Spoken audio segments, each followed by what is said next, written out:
கிறிஸ்துவுக்குள் பிரியமானவர்களே, இந்த நாளுக்கான மாலை நேரம் அண்ணா அப்போஸ்தலனாகிய யோவான் எழுதின முதலாம் நிருபம் 4வது அதிகாரம் 11வது வசனம். 1 யோவான் 4:11. 1 John 4:11. பிரியமானவர்களே, தேவன் இவ்விதமாய் நம்மிடத்தில் அன்பு கூர்ந்திருக்க, நாமும் ஒருவரிடத்தில் ஒருவர் அன்பு கூற கடனாளிகளாய் இருக்கிறோம். எப்படி தேவன் நம்மகிட்ட அன்பு கூர்னாரு? பாவிகளும் துரோகிகளும் அக்கிரமக்காரர்களாயும் நாம் மரித்தவர்களாய் இருந்த நம்மை மீட்டு கொள்வதற்கு ஒரு பரிசுத்த தேவன் தாமே ஒரு மனுவாய் வந்து இந்த பூமியில் இருந்து வாழ்ந்து நமக்காக தன்னை முழுமையாக அர்ப்பணித்து என்ன பண்ணாரு? நமக்காக பலியானார். தன்னுடைய சுயத்தை முழுவதுமாய் கொடுத்து தன்னுடைய அன்பை நமக்கு வெளிப்படுத்தினார். அப்போ தேவன் நம்மிடத்தில் எப்படி அன்பு கூர்னாரு? நம்மளை ரட்சிப்பதற்கு என்று சொல்வதற்கு நாம் பாவத்திலிருந்து விடுதலை பெற்று நாம் ரட்சிக்கப்பட்டவர்களாய் தேவனோடு ஒப்புரவாகுவதற்கு தன்னுடைய குமாரனாகிய கிறிஸ்துவை அனுப்பிச்சார். இது ஒரு பக்கத்தில்.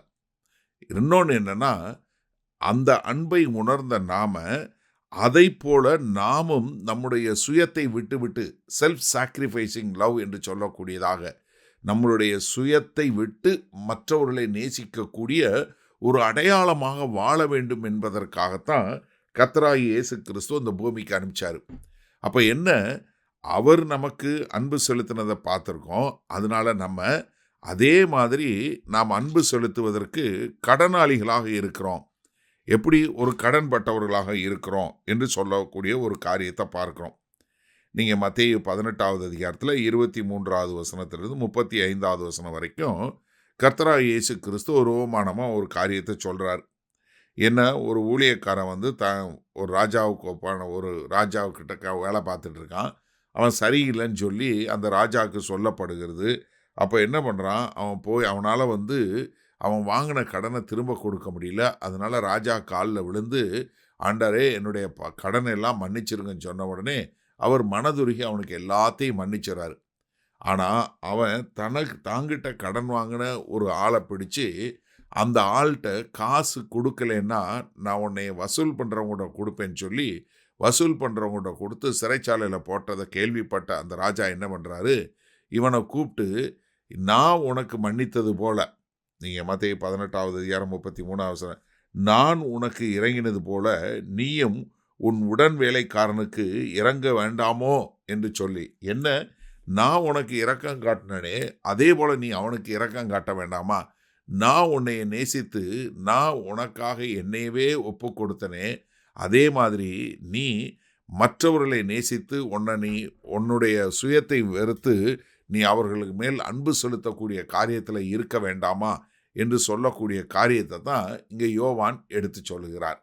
அப்போ தேவனுடைய அன்பை உணர்ந்த ஒவ்வொருவர்களும் மற்றவர்கள் மேல் அன்பு செலுத்துவதற்கு கடன்பட்டவர்களாய் இருக்கிறோம். சரி, இந்த நாளில் இந்த வசனத்தை நம்ம எப்படி எடுத்துக்கொள்வது? அதாவது நீங்கள் நினைக்கலாம், அண்ணே நான் கடனே வாங்கிறதில்ல, சந்தோஷம். ஆனால் நம்ம எல்லாரும் பட்ட கடன் என்ன? அன்பு என்கிற ஒரு கடன். ரோமர் 13வது அதிகாரம் 8லிருந்து 10 வரை உள்ள வசனங்களில் அப்போஸ்தலனாகிய பவுல் இதை குறித்து சொல்லும்போது நமக்கு என்ன கடன் இருக்கணும்? ஒரே ஒரு கடன், அன்பு என்கிற கடனை தவிர்த்து வேறு எந்த கடனுமே இருக்கக்கூடாது என்று சொல்லக்கூடிய ஒரு காரியம். அப்போ நம்ம மற்றவர்கள் மேலே அன்பு செலுத்த கடன்பட்டவர்களாய் இருக்கிறோம். நன்றாக தெரிஞ்சு கொள்ளுங்க. இயேசு கிறிஸ்துவை ஏற்றுக்கொண்ட ஒவ்வொருத்தரும் இயேசு கிறிஸ்துவை போல வாழ வேண்டும். யோவான் 1 யோவான் 2:6 அதானே சொன்னார், கிறிஸ்துவை பின்பற்றேன்னு சொல்ல அவர் நடந்த பாதையிலே தானும் நடக்க வேண்டும்.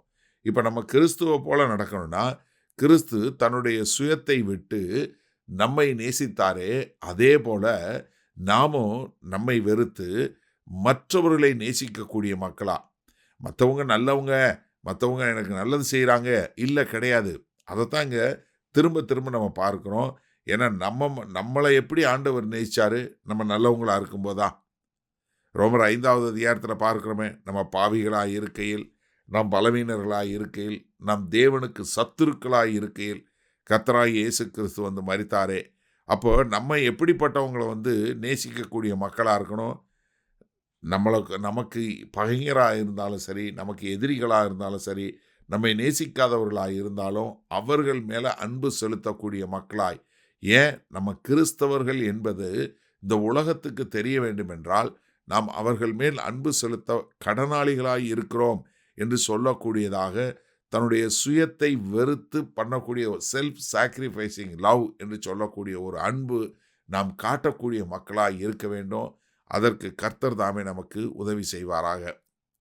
வல்லபிதாவே, இதோ நீர் உம்முடைய அன்பை வெளிப்படுத்துவதற்காக குமாரனாகிய கிறிஸ்துவை எங்களுக்கு அனுப்பி எங்களை மீட்டெடுத்தீங்க. அந்த அன்பை உணர்ந்த நாங்கள் மற்றவர்களுக்கு அதே போல அன்பு செலுத்த கடனாளிகளாய் இருக்கிறோம் என்பதை புரிந்து கொண்டோம். அதன்படி வாழ எங்களுக்கு கிருபை கொடுக்க வேண்டுமாய் மீட்பெரும் இரட்சகருமாகிய இயேசு கிறிஸ்துவின் மூலம் ஜெபிக்கிறோம் அன்புள்ள வல்ல பிதாவே, ஆமேன். கர்த்தர் உங்களை ஆசீர்வதிப்பாராக. நாம் நாளை காலை தினசரி தியானத்தில் சந்திப்போம். Good night.